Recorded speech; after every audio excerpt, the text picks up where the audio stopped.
அஸ்ஸலாமு அலைக்கும். எல்லாரும் எப்படி இருக்கீங்க? அல்ஹம்துலில்லாஹ் நாங்க எல்லாருமே நல்லா இருக்கோம். இன்னைக்கு உண்டான ஸ்பீச் பார்த்தீங்கன்னா, யா அல்லாஹு என்னை உனக்காக மட்டுமே அடிமையாக்கி விடு. அதாவது நான் உனக்காக மட்டுமே அடிமையாக இருக்க வேண்டும்.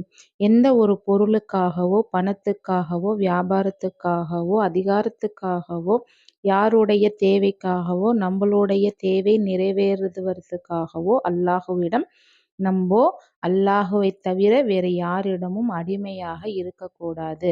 என்னை எந்த ஒரு சூழ்நிலையிலும் மத்த காரணத்துக்காக என்னை அடிமையாக்கி விடாதே. உனக்காக மட்டுமே என்னை அடிமையாக என்னென்னைக்கும் நீ வைத்திருப்பாயாக என்று அல்லாஹ்விடம் அனைவரும் துஆ செய்வோமாக. நம்மளுடைய அனைவருடைய துஆக்களையும் அல்லாஹ் ஏற்று நம்மளுடைய அனைத்து பாவங்களையும் மன்னிப்பானாக. ஆமீன்.